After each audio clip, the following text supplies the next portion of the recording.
बहू होने के नाते मेरा ये अधिकार बनता है कि अपने समुदाय के लिए जो भी अधिकार हो और जो भी आदिवासियों पर अत्याचार हो उसके लिए बोलना मेरा अधिकार बनता है।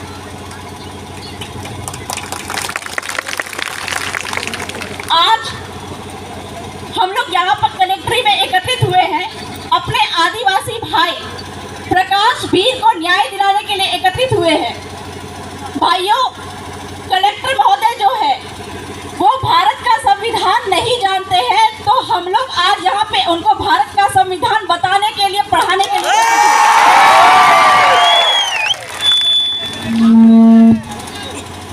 वह भारत का संविधान नहीं जानते।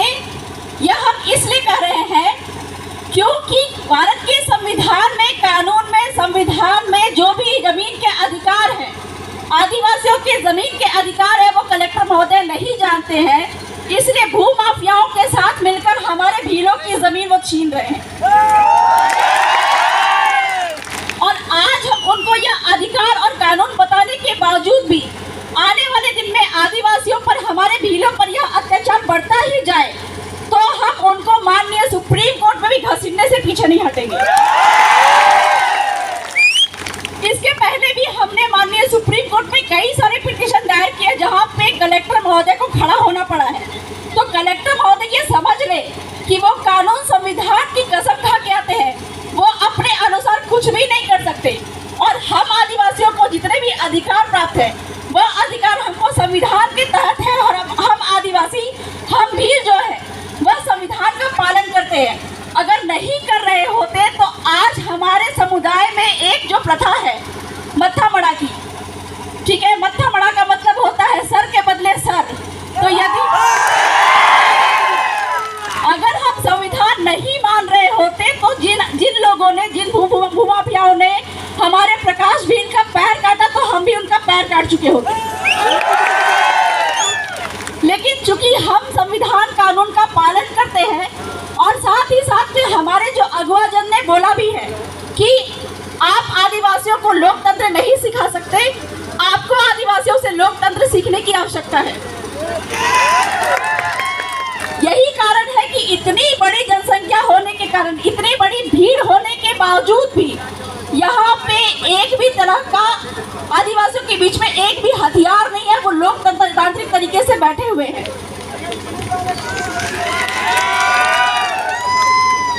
तो कलेक्टर महोदय के समक्ष हम कुछ और मुद्दे भी रखने वाले, जिसके लिए हम यहाँ पे एकत्रित हुए हैं। दूसरा महत्वपूर्ण मुद्दा यह है कि जो आपका जो नगर निगम के नाम पे आदिवासियों की भूमि जो लगातार लूटी जा रही है, अगर कलेक्टर महोदय संविधान जानते हैं तो आर्टिकल 243(j)(c) के माध्यम से वो ये बताए कि नगर निगम यहाँ पे किस तरह से लीगल है। नगर निगम यहाँ पे इलीगल है तो आदिवासियों की जमीन किसी भी तरीके से लूटना बंद करे। दूसरा महत्वपूर्ण मुद्दा यह है कि हम आज तक कानून, संविधान का पालन करते आए हैं और किसी भी तरह से हमारे भीलों की जमीन अगर लूटी जाती है तो आदिवासियों की ग्राम सभा की अनुमति आवश्यक होनी चाहिए। ये हम उनको सिखा देना चाहते हैं।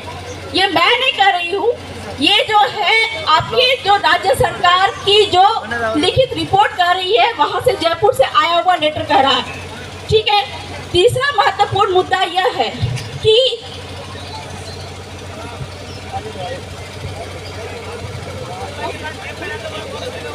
तीसरा महत्वपूर्ण मुद्दा यह है कि उदयपुर में जशोदाबाई और वालीबाई की नसबंदी के दौरान आपको जग जाहिर पूरे भारत भर में भीलों की जनसंख्या सबसे ज्यादा है। और एक डेटा रिपोर्ट के अनुसार भीलों के बीच में ही नसबंदी प्रोग्राम चलाए जाते हैं। तो हमको ये जानना है कि हमारी बढ़ती जनसंख्या से लोगों को, सरकार को क्या दिक्कत है जिस कारण से नसबंदी का प्रोग्राम हमारे बीच में ही चलाया जाता है। तो यह नसबंदी का प्रोग्राम खत्म होना चाहिए। साथ ही साथ में मैं ये कहना चाहूंगी कि जितने भी तरह के हम मुआवजा की मांग कर रहे हैं, ठीक है, ये मुआवजा की मांग को आप पूरी करिए। साथ ही साथ में जो आपका जितने भी कानून, संविधान में लिखित बातें हैं उन सभी बातों का पालन करें। तीसरी बात है कि जो हमारे आदिवासियों के बीच में, हमारे भीलों के बीच में जो कलेक्टर महोदय कहते हैं कि हम यहाँ पे कानून, संविधान का पालन कर रहे हैं, लेकिन यहाँ पे बात आती है कि जब आदिवासियों के जो भी रूढ़ी परंपरा है, उनकी पाल व्यवस्था है, उसके अंदर में जो कानून व्यवस्था, गांव के अंदर की कानून व्यवस्था को संभालने का अधिकार और पावर आदिवासियों को दिया गया है, तो वहां पर पुलिस वहां पे इंटरफेयर क्यों करती है? ये मैं नहीं कह रही हूँ, ये आपके संविधान में लिखित है। संविधान के 5वीं अनुसूची में लिखा है कि गांव के अंदर की व्यवस्था को गांव ही संभालेगा, वहां पे कोई बाहरी पुलिस इंटरफेयर नहीं करेगी। रिटर्न करना, ये मेरे पास में लिखित लेटर आया हुआ है। हमारे जो विधायक महोदय है राम प्रसाद जी डिंडोर, उन्होंने लिखित रूप में जो आदिवासियों पे लगातार मुकदमे पे मुकदमे होते जा रहे हैं, इसके मामले में आपका जो राज्य सरकार को लेटर लिखा, कार्मिक विभाग को लेटर लिखा, और बदले में जो जवाब आया, उस जवाब में उन्होंने ये जवाब दिया कि अगर गांव जो है अपने जो मुद्दे हैं, गांव के अंदर का किसी भी तरह का क्राइम होता है, उसको खुद जाके थाना में नहीं लिखवाता है, तो कोई भी पुलिस यहाँ पे नहीं आएगी। ये पावर दिया गया गांव को।